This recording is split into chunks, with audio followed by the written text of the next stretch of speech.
SpaceMobile podcast.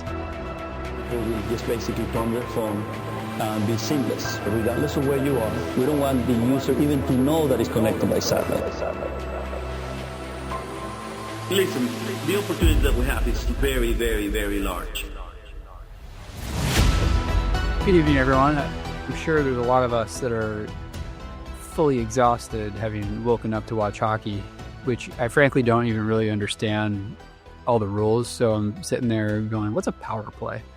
But then it's exciting, although I do see an opportunity for the NHL to offer dental benefits. That was kind of a glaring need state for some of these players, but that's pretty cool that the U.S. won. And everyone's really tired.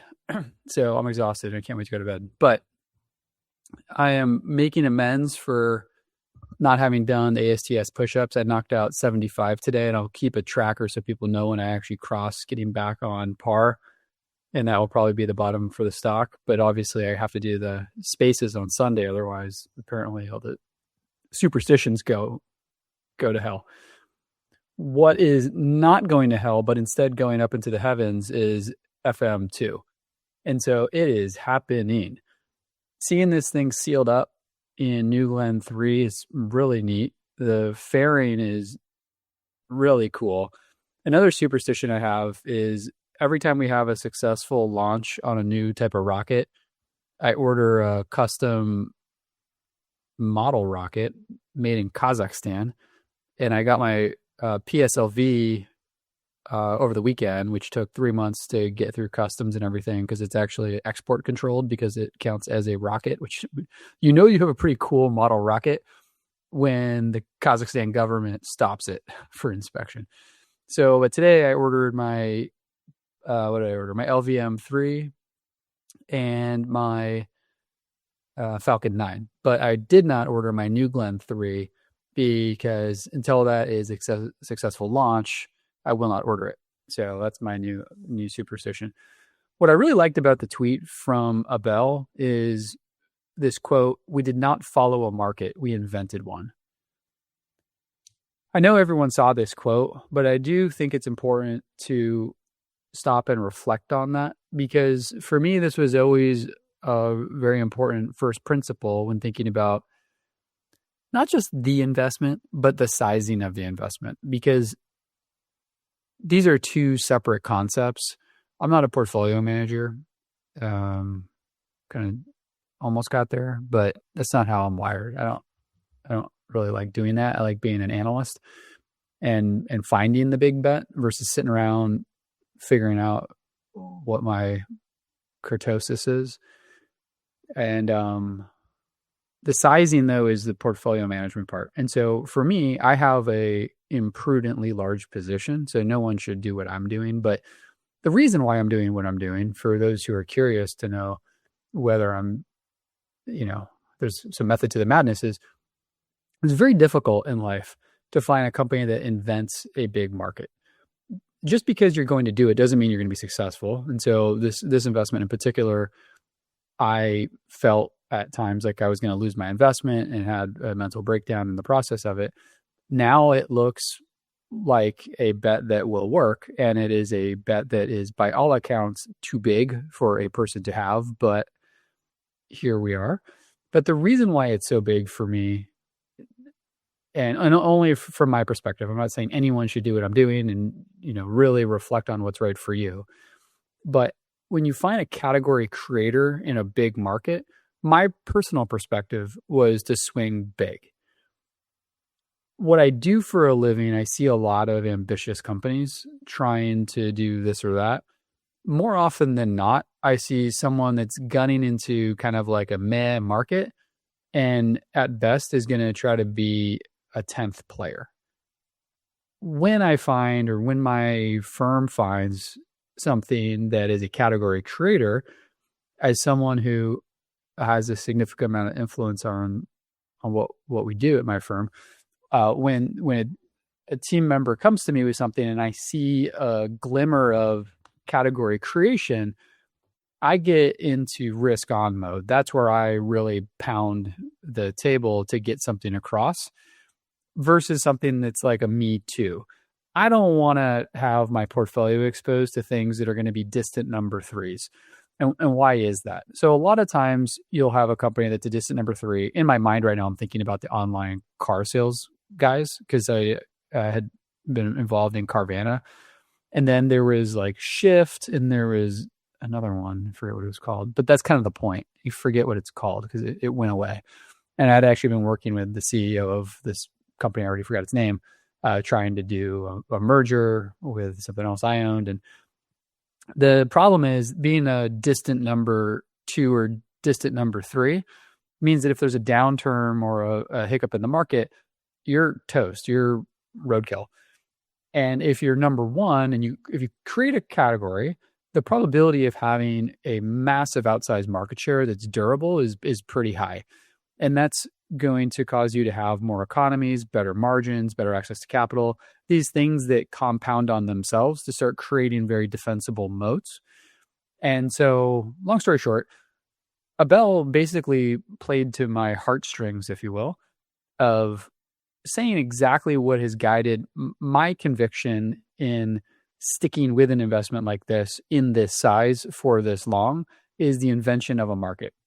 So I've spoken a lot about this kind of in circles. I'll move on, but it is important to think about this concept. And it is something where, if people are wondering like, well, why is this guy at the Kook report spend this much of his life writing this weekly newsletter, doing all these spaces, doing all these push-ups, doing voodoo and incense and rituals and sacrifice of himself to this cause?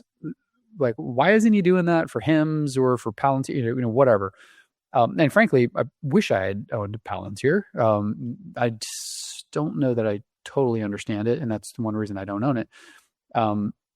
But sometimes you see the pitches in life that you see.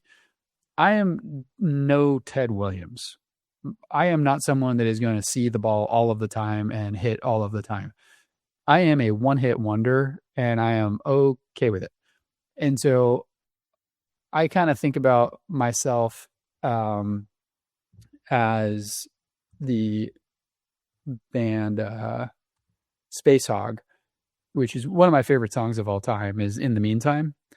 And I think that's the only song that they really are known for. And so pretty ironic, and I think about it, that one of my favorite songs of all time is Space Hog, which is not so far, if you say it quickly enough, from Space Mob. And, here I am now, and it's a one-hit wonder, and I think I am too, but I'm okay with it. Because if you have a hit like In the Meantime, you've made your contribution to culture and society, and you can feel like you've done something worthwhile. And that's SpaceMobile for me, because I see the ball clearly on a category creator, and I put all my chips in it. And if it works, I won't ever have to make a new investment again. And that's kind of the plan. So this bet being right does entail timelines and actually launching a constellation. We cannot be a paper constellation forever, unfortunately. And so what we have is Bluebird 7 FM2 encapsulated. And we're now waiting for a couple things. So they have to do a static fire of New Glenn 3, which will be quite exciting. And then you have to have the range clear. So what we learned over the weekend was that Artemis, which actually would have been a really cool rocket to see launch, has all sorts of problems. And so I guess this goes back also to some of the issues with public initiatives versus private initiatives. Artemis, I think, is ungodly expensive. Not totally clear what need state it serves that isn't about to be served by New Glenn, for example. And it seems to always have some problems. And, the history of this thing, it's a lot of pork. It's a lot of congressmen spreading it around to constituencies. But in any respect, Artemis appears to not be able to launch in March, which clears the range for New Glenn to go, which might be as soon as March 6th. We're all monitoring this very closely, and we'll all find out pretty soon. Would be great if they could do launch on like a Thursday or a Friday, which would kind of clear calendars up. Hopefully a lot of us could go. And so Abel, you could say that there's a song by Ja Rule of I'm Always on Time. Abel has not listened to that song, but he gets it right. And so far in this company's history, literally nothing has been on time. But by space standards, it's okay. And so, es un poco tarde, pero perfecto. And so it is a little delayed, but they've gotten it right. And you can see this picture here of Abel on the cherry picker, or whatever these things are called, inspecting the satellite. This is a hands-on executive. This is his satellite. This is a Mark Zuckerberg, Elon Musk, Bezos, back in the day type of founder. And that's the important thing. He's not on the road doing analyst calls and analyst meetings. He's in the clean room inspecting. And that's the type of founder energy, going back to it, is category creator, but also then a true owner operator. These are the types of things that give me the personal comfort to have the size investment that I have. Again, not suggesting anyone should emulate me, but that is what is supporting my decision to have a 90 vol personal net worth, which is certainly not good for my cortisol levels, which ironically I was trying to manage with peptides and then created a entirely new problem. So it just goes to show you, don't disrupt feng shui, because then it all comes apart. But the things that are not coming apart are the investment merits of this. And so it's nice to see Deutsche Bank come out, really just stay out with their estimates, because they have a model, I have a model, but it's nice to see how these things can tie out. But interestingly enough, Deutsche Bank has an estimate now of 356 satellites in orbit by 2030. So that's a lot of satellites, but importantly, that's more than 243 satellites last time I checked, which implies an additional shell. So why are they doing that? Who knows? The guy could have just, dragged to the right the Excel formula, and that's just kind of what's popping out. But it's also probably coming from conversations with the company where they're explaining that, hey, we're not done at 243. There's more TAM out there. And in fact, we've actually heard Scott speak to this effect. So this is going to be very repetitive for anyone that's listened to me talk every weekend of my life. But they're going to have additional shells. There's going to be government shells, for example. And that is just very additive, because the economics of any new shell are going to have to be supported by the economic use case, which just means that we have more MPV of future growth than many of us are probably contemplating. And we don't have to contemplate it all. What you want to do as an investor is position yourself where the reinvestment or the growth opportunity just keeps expanding. And you don't have to worry about it. You just need to know that a company is dynamic to pursue new markets, and it has a flexible global infrastructure offering that allows for that. And that was something that was really interesting to hear from one of my Discord friends back in the Discord days. And if anyone knows Seal, he's a very interesting guy.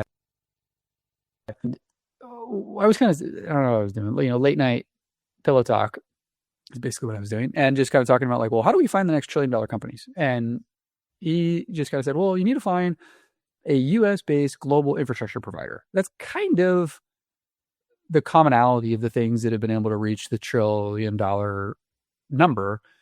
And I thought, well, first of all, that's a really good observation. And to a man with a hammer, the world looks like an ASTS investment, which then I could see how we too fit that mold, which is exciting. And so when we have that many satellites up, that's going to convert to revenue at some point. And so we need to translate. I thought it was pretty funny here, hardy har har, but translating the birds into tendies. So you could have a flock of chickens, but you could still be hungry unless you create a Chick-fil-A. So then you turn chickens into money. And so we're going to be converting birds into money. And it is, again, Deutsche Bank translating that and saying, well, we think they could have $12 billion in revenues by 2030. And they go through their estimates of that. Well, that's very exciting. Scott thinks that that's weak sauce right there. He thinks that they're setting the company up for tens of billions of dollars. Yay. But hey, if we get to $10 billion, that's pretty exciting, because if there's then very strong growth at that point, which I would strongly suspect there would be, we should be trading at a really great multiple. And now we're getting a pretty good sense of where the market wants to value what I would call kind of a next generation cable asset, because it kind of, I think SpaceX is really going to be in this bucket with Charter and these things, mostly because SpaceX is nuking Charter and things like that. But that's kind of the big money category where there's a lot of market cap, versus the satellite sector, which is kind of crappy. Iridium and Globalstar are like kind of POSs. So it's got to find its own industry home. And you can see that, if something's perceived as a high moat cable company, that can trade at a really high valuation when there's growth attached to it. And, again, it's nice to see Deutsche Bank really being creative and seeing where the puck could go. Meanwhile, the old guard has a very difficult time adjusting to new information. And I hate to say that I sympathize with Tim, but I can sympathize with Tim. I've been there in my career where I was the quote unquote expert. And when you're an expert, which is a very dangerous thing to be, and you never want to be one, I pride myself now, kind of as I'm older, of not being the expert so that I can have more mental flexibility. But Tim, poor Tim, his only real justification of his existence is to put himself out as the expert. The guy that has the history, the knowledge, and the gray hair, which he definitely has. And so he's really locked into this world in the 90s. So I too have studied what has happened before. If you look at my pinned tweet, the DD, there's a whole section where I painstakingly went through all of the former LEO companies that were born and died in the 90s and early 2000s. So it's like when this guy the other day, Bill Martin, who was a nice enough guy actually, kind of said, well, this is Iridium, easy short. It's like, come on, dude. There's some real differences here, and we won't go into Iridium. It's pretty obvious, but Tim just makes his pitch on the failed TAM of the 1990s crop. But it's so easy to dissect his bear case because those were all proprietary closed systems. And we've been through this a million times on Spaces, so I won't belabor the point. But the whole point of ASTS is to be a standards-based, open, low-friction system. Low friction meaning it works on your existing device, so it can provide these services at an extremely low cost. And so a frictionless experience to a consumer at a low cost should have near infinite demand, versus an Iridium product, narrowband with your own terminal, very expensive, is high friction. Well, that obviously didn't work. And it's been clear as day what Abel has been targeting, so there shouldn't be any mystery. But the experts still cling to this false analog, and it's a good pitch. If you're, a hedge fund, you've got 40 names to cover, and you're like, oh yeah, okay, we've seen this movie before. All these Muppets, these retail guys, just don't understand. All these things went bankrupt. Like, oh, I bet these guys that weren't even born don't even know what Iridium is. Well, yeah, we do. Actually, a lot of us are aware of what these things are and or live during them. And it's very important to be able to separate false analogs from true analogs. It's easy to do the 5-second elevator flyby and scare the crap out of someone of like, well, I've seen this before. And I actually get accused of this all the time in my day job. It's like, I have actually seen a lot of things. And so I'll look at a new name and say, well, here's actually what's going to happen here. And, the 24-year-old pitching it to me that really wants to do this deal is, always like, well, you're not seeing how it's different this time, blah, blah, blah. So I get it. But you really do have to understand when a false analog is being pushed on you. That's where the variant view can come. And not that you have to be a contrarian. I've sort of realized being a contrarian is not necessary to make a lot of money investing. What's necessary is patience. That's my edge, is no edge. And I really become quite comfortable in knowing that I don't have any information that anyone else doesn't have.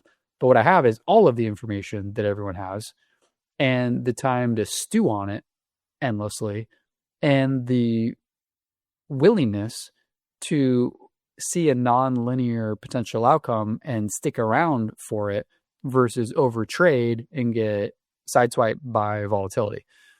And that's an important thing to understand. So it's not that you have to be a contrarian on these and believe something other people don't, because a lot of people believe in AST SpaceMobile. I don't feel like I'm a contrarian. I mean, look, there's 200 people on this call right now that believe in this company.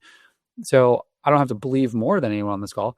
I just have to believe longer and for that thing to actually happen. That's what I've kind of realized is my edge, is slowing down my pace of play. In a world where you have high frequency traders, you have these armies of people at Citadel and Millennium and Point 72, you have AI trading now. I've always thought, if I were ever sent into battle, I would just sort of hide in the grass and not move, because moving is what draws attention and gets you blown up.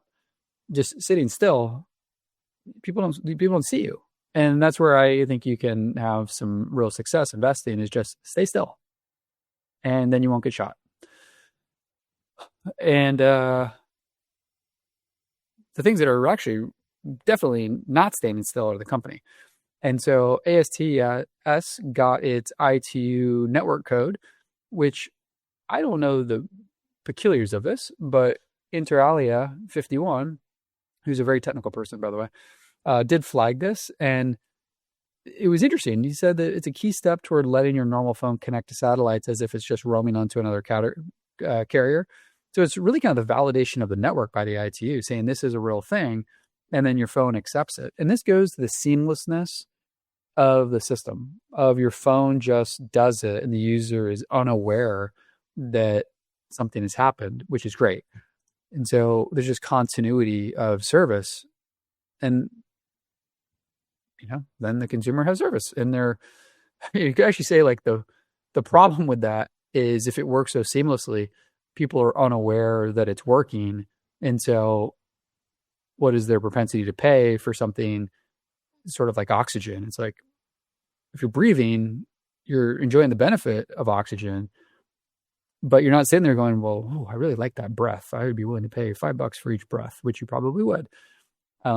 But when oxygen is taken away from you, then you certainly understand the price of oxygen. Your marginal demand for oxygen goes to infinity real fast.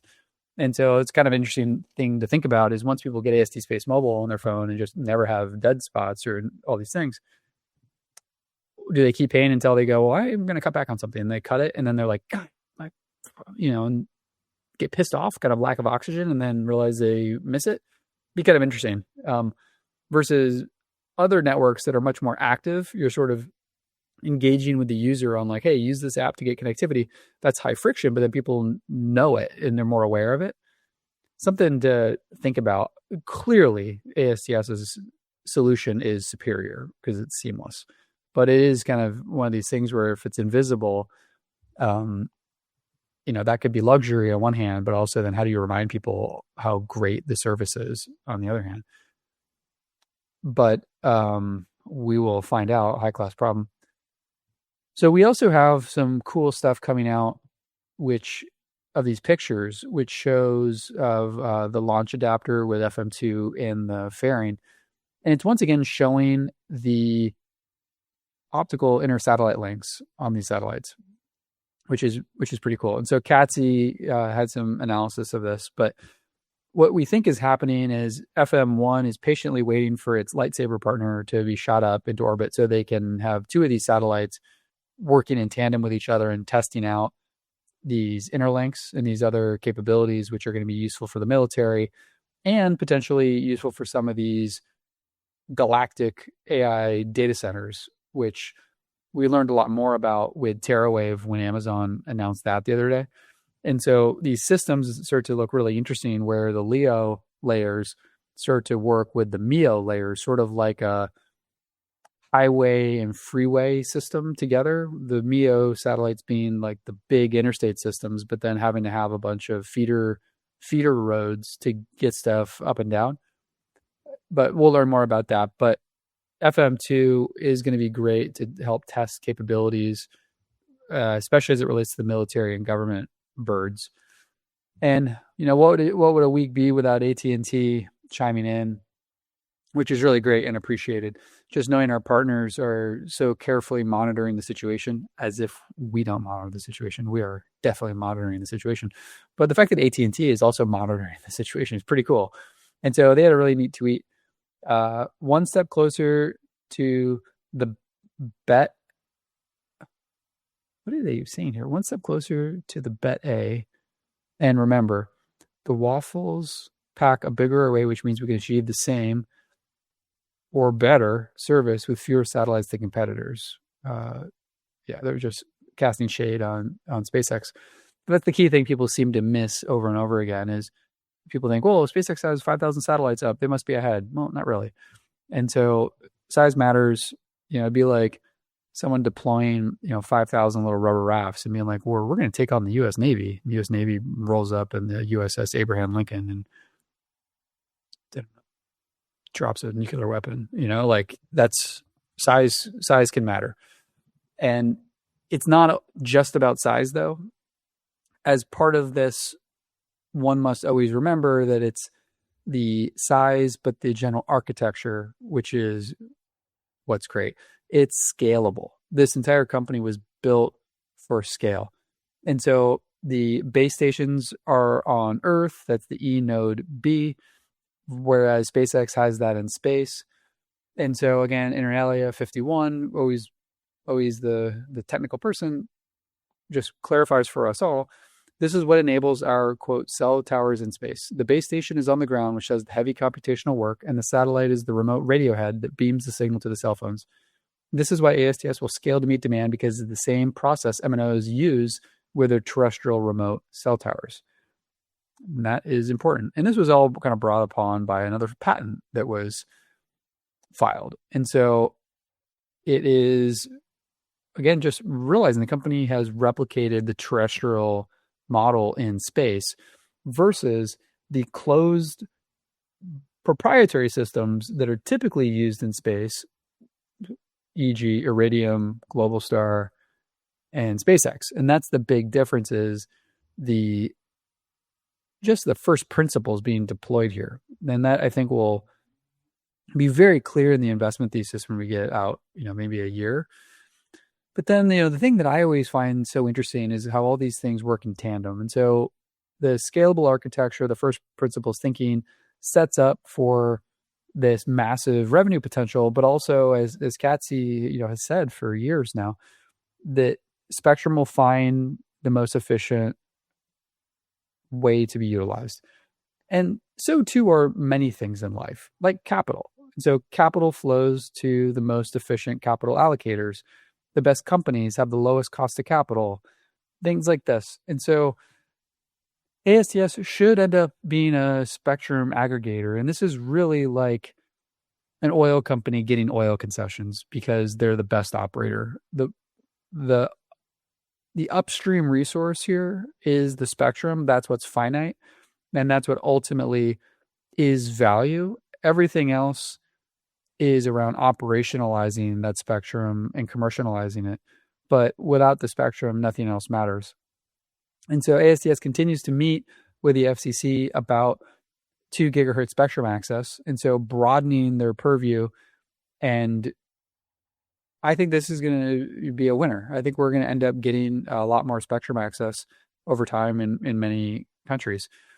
And so that's going to be the fuel on monetization capture far beyond what any of us could have anticipated 2 or 3 years ago. So back when I kind of speak in oil terms, back when I thought of this as really a downstream company, kind of like a refinery is to the oil value chain, then all of a sudden our refinery bought the oil, which is the spectrum. And that continues to happen. And with that comes incredible opportunity.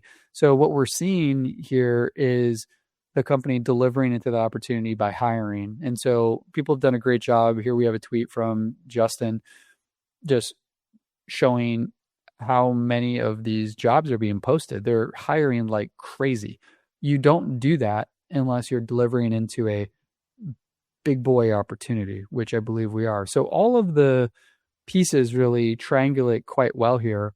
Never mind the stock price, which is like blood and guts the past couple of weeks, but you have to look at the fundamentals to figure out, again, what's happening in the long term and I'm not telling anyone to do anything, but I am using my patience as my strategic weapon, because February will be over pretty soon. Ides of March will be over pretty soon. And then a lot of really exciting things start to flip. Nothing really will have changed on the fundamentals of the company, but just simply accepting and internalizing what's happening here and keeping a long-term perspective. And I'm pretty sure that's going to work out really well for me by, again, just sitting still.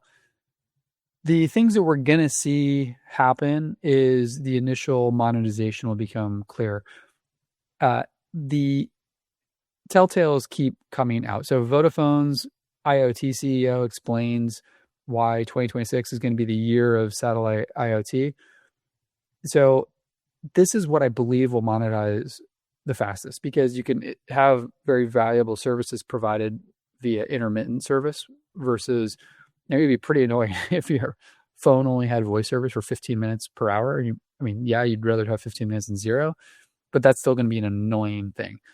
Versus the IoT market and a lot of these B2B markets will be just fine with that. And I think we could start to have, some eyes open in terms of, well, hold on, where's all this revenue coming from? And this isn't about dead spots. This is an entirely new beast. So I'm of the view we're going to have this rolling monetization happening, and that will be pretty exciting. I highly recommend everyone read this interview that Anpan Man posted. The tweet that I have and is called "Hear About It from the Team." You have to read this interview. It's just doesn't tell you anything that you probably don't know, but just hearing it cohesively from another company member just lets you know why we're on the right path. One really interesting point was the MNOs blocked SpaceX because of the interference. And so SpaceX, when they were testing it, just screwed up all the spectrum because of the very wide side lobes and the high adjacent channel leakage ratio, which is just basically the spam, as Katzy has kind of dumbed down for all of us of what's really happening there. And that's interesting. It's really the MNOs are saying we're not working with those guys, and they're working with ASTS, and it's a great interview. And I remember I was reading it last week and just felt, as if I need to be more bullish, but just felt very good about the research that I've done with all of you and the conclusions I've had, and really the ownership I have of this company. It just made me feel really good as an owner. And the other thing that is going to be, I think, a real nice surprise this year is just how aggressive Blue Origin is. And so Blue Origin is really ramping up its schedule. We're starting to see STAs for New Glenn 5 and 6. So if you kind of, again, think about what's happening in the next year, I think it's very possible we have a Blue Origin that's starting to look like it's breathing fire down SpaceX. And we're the marquee client there. So we have a lot of launches booked with SpaceX, in my opinion. And I don't believe the company has really clarified that to the extent the market might want, but that's for negotiating leverage. It really doesn't benefit ASTS at all to tell exactly how many launches they've scheduled with each vendor to keep everyone kind of in balance. And so we have a lot of SpaceX launches, which is great because that's the fallback. But I think this Blue Origin ramp is going to drive down our cost curve quite a lot. And that is good. And we are really the shiny object of that program. And so that aggressive schedule is what we want to see. And again, I really fingers crossed, I'm going to be doing all the superstitions at the same time for a New Glenn 3 launch. Hopefully that will be a successful third trip. So we're going to learn a lot more next Monday, March 2nd. So there's earnings. So for those of you who partake in trading volatility, just FYI, I'd be careful trading or really selling vol for the next week, because vol is going to be very elevated. You can find yourself sort of trapped. Just a little lesson. And so there's going to be some real vega probably. It already, you can see it in the volatility curve, but it might get a little bit more pronounced as people tee up for it. So just don't get caught sideways. And don't forget about Golden Dome. And so, I'm just thinking about, I was thinking earlier today just of when Scott put out that tweet just saying, hey, we're Golden Dome, because we got that contract that didn't specifically say Golden Dome, even though we all knew what it was. We don't know when the next card is going to flip on Golden Dome. That drove a lot of excitement in the stock, as well it should. And I hate saying frankly, it was all given back. The markets turned to crap overall. So we've actually, held up pretty well, all things considered, considering the macro. But we can have Golden Dome reinvigorate the narrative on any given day. And so I have lost track a little bit of the timing of these things, but the telltales we've picked up on over the past couple of weeks have been very consistent on space-based radar. And then in the interview with Roy, he says specifically, ASTS solution will also be part of the Golden Dome concept. Well, we know, but it's nice to hear that again. And also just think about the rapid pace of the hiring. We've seen some new real estate pop up. By all accounts, it looks like the company is ramping up for a specific military production facility, which is a game changer and puts us right in the same camp as the Palantirs and the Anduros of the world, except we're not totally reliant on the government. That's just this extra path. And it's a cool extra path to have, because it could really result in quite a lot of rapid value creation, especially as the world keeps heating up. And so what just happened in Mexico is honestly just wild to me, but totally validates why I'm a risk-averse guy and don't go to places that can all of a sudden turn into war zones. But then you have Cuba, who's like kind of silently being collapsed, all the stuff going on in Iran. The world is a hot place right now. And I hope it cools down, but the need state for all of this next generation military equipment is only going up. And I don't think that the market has totally glommed on to how important ASTS is going to be as part of that next generation of defense contractors. So that's what I have for this week. Thank you everyone for joining, and looking forward to seeing, as always, all the research people put out so I can aggregate it so that we can convene on Sunday nights. Have a great evening, and thank you very much for joining. Thanks for listening to the AST SpaceMobile podcast. If you enjoyed this episode and you'd like to help support the podcast, please share it with others, post about it on social media, or leave a rating and review. To catch all the latest news about AST SpaceMobile, make sure to subscribe. Thanks again, and I'll see you next time. We're doing something very, very big. And I think with this technology, we can really affect billion lives. AST SpaceMobile is the only company that has proven technology to deliver cellular broadband connectivity directly from space to your everyday smartphone. People will just basically turn their phone and be seamless, regardless of where you are. We don't want the user even to know that it's connected by satellite. Our role is to bring this into reality, always in partnership with the MNOs.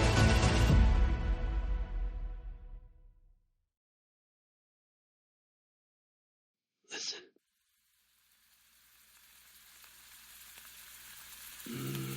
Waffle.